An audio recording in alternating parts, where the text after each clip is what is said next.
Com o avanço das colheitadeiras nas lavouras do sul do Maranhão, a soja começa a dar lugar a uma nova etapa no campo, com o milho safrinha. Essa semana, acompanhamos a colheita em uma fazenda na região da Batavo. E mesmo com redução de aproximadamente 10% da produtividade, produtores aproveitam a janela para a segunda safra.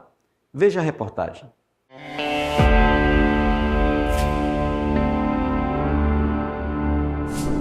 A safra 2025-2026 no sul do Maranhão avança sob impacto direto das irregularidades climáticas.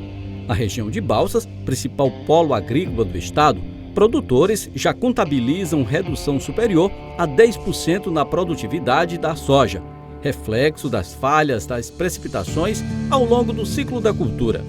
O cenário também afeta o milho safrinha, que começa a ser implantado dentro da janela considerada estratégica para manter o potencial produtivo. Na região da Batavo, tradicionalmente reconhecida pela regularidade climática, uma das fazendas mais consolidadas da área plantou mais de 6.500 hectares de soja.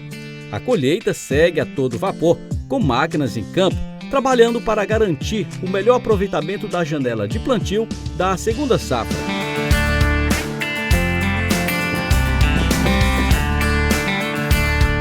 Em entrevista ao programa Balsas Rural, o gerente da unidade produtora ressalta que os principais problemas ocorreram durante a fase de semeadura e no enchimento de grãos, períodos decisivos para a definição da produtividade. Nessa região aqui do sul do Maranhão, aqui região entre Serra do Centro, Batavo, e aonde a gente está na localização aqui no quilômetro 80, sentido Batavo, a gente teve bastante problema com a questão da chuva, né, no enchimento de grão. Isso prejudicou diretamente o sojicultor, que a gente teve impacto de produção na fase inicial.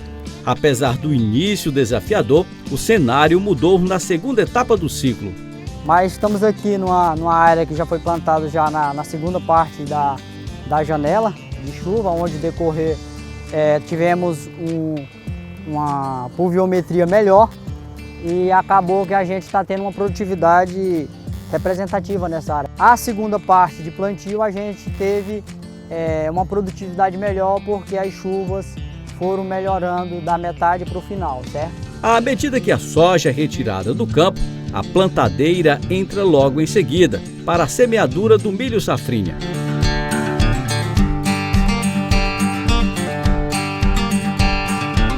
Ao todo, cerca de 4.000 hectares serão cultivados nesta segunda safra. A nossa região é uma região, graças a Deus, privilegiada, que chove bem. E daí a gente está com a nossa janela fechada de safrinha, né? Em torno aí de 4.000 hectares de milho safrinha. E daí a gente tem uma expectativa boa para a colheita de milho, sim. Eu acredito que deva chover aí até o mês de abril. Tem uma chuva que às vezes ela passa no final de abril, ali para o início de maio. Mas é uma coisa que a gente não tem. Mas a janela de milho para safrinha está muito boa aqui para a nossa região. Para nós aqui tá ideal. Em algumas áreas, o milho foi plantado há poucos dias e apresenta bom desenvolvimento, mesmo diante de um ano considerado atípico. No início agora do mês, dia 8, dia 10, conseguimos implantar esse milho aqui. E daí a gente tem na programação 1.650 hectares. É um ano diverso, né?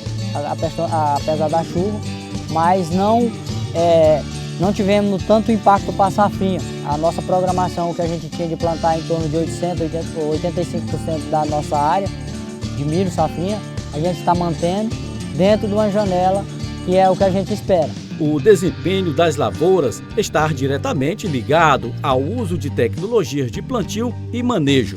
Aproximadamente 80% da área de milho são consorciadas com braquiária, capim utilizado tanto como cobertura de solo quanto como alimentação para o gado. A estratégia integra o sistema produtivo da fazenda, que utiliza o boi como terceira safra, fortalecendo o modelo de integração lavoura e pecuária. Com 80% da nossa área implantada com milho e braquiária junto, estamos aqui, a braquiária está germinando ainda no meio do milho.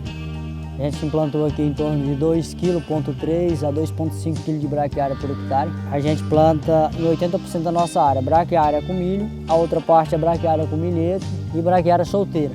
Qual o motivo da gente plantar milho com braquiária aqui na MS? Para palhada, matéria orgânica, temperatura de solo, e também o consórcio entre pecuária e lavoura, né? E a gente já vem trabalhando uns 4, 5 anos com a parte de pecuária, então a gente usa também a palhada para o bovino, né, para o gado, para o boi. E esse é o objetivo da gente ter. A gente já vem trabalhando o perfil de solo com braquiária a gente já vem plantando há 15 anos e isso traz um benefício muito proativo para a lavoura, porque um ano crítico que nem esse, se não fosse a braquiária, a gente não conseguiria ter uma boa produtividade de soja e também conseguiria ter uma boa produtividade de milho. O produtor rural Ayrton Zaminan fez um balanço dos desafios enfrentados pelos agricultores maranhenses nesta temporada. Segundo ele, essa foi uma safra difícil para o produtor do Maranhão. O clima impactou diretamente tanto a soja quanto o milho safrinha, e isso deve resultar em uma redução média de mais de 10% na soja e também queda na segunda safra. Em relação a essa safra 2025-26, é uma das mais desafiadoras que a gente teve nos últimos anos. Acho que dificilmente nós tivemos uma série de problemas como a gente está tendo. O primeiro foi o climático. Esse ano atrasou, as chuvas foram desuniformes. Em torno de 25% a 30% da primeira soja plantada houve replante, então teve uma grande quantidade de replante. Provavelmente teremos em torno de 30% a menos de safrinha, porque acabou atrasando o plantio, fazendo com que atrasasse o início da colheita e, consequentemente, diminuindo a janela para a safrinha. Em relação às produtividades, também acabou afetando a soja. A gente provavelmente deva colher 10%, 11%, 12% a menos do que foi o ano passado. Vai ser um ano de uma produção menor do que a anterior, em torno de 10% seguramente. E aí tivemos outros fatores econômicos. Além das condições climáticas, outros fatores agravaram o cenário. As dificuldades com questões cambiais e acesso ao crédito, que aumentou os custos e trouxeram mais insegurança para o produtor. Foi um dos anos com maior dificuldade de crédito e um dos maiores juros dos últimos 10 anos. Foi essa safra. Além do crédito ser bem restrito, o valor pago no juro ou o juro foi um dos créditos mais caros que já teve na história da agricultura recente. Essa é uma grande dificuldade também que a gente passou. Outro problema é câmbio, que fez com que o preço da soja hoje gira em torno de 8% menor do que ano passado. $1 de 5,80, 5,90 que estava o ano passado. Esse ano a gente tem $1 em torno de 5,20. É um ano de baixa lucratividade para quem estiver acima da média. Para quem estiver na média para baixo, deve ter uma lucratividade negativa. Ainda assim, o produtor mantém a expectativa de que o uso de tecnologia, manejo adequado e planejamento estratégico ajudem a minimizar os impactos e manter a sustentabilidade da produção no sul do Maranhão. A nossa média aqui a nível de fazenda MS, a gente está estimando de 8% a 10% menor que ano passado. Vai ser uma média razoável ainda, porque ano passado a gente colheu aqui em torno de 70 sacos, esse ano a gente tem uma perspectiva de em torno de 63, 64, o que equivale a 10% menos do que ano passado.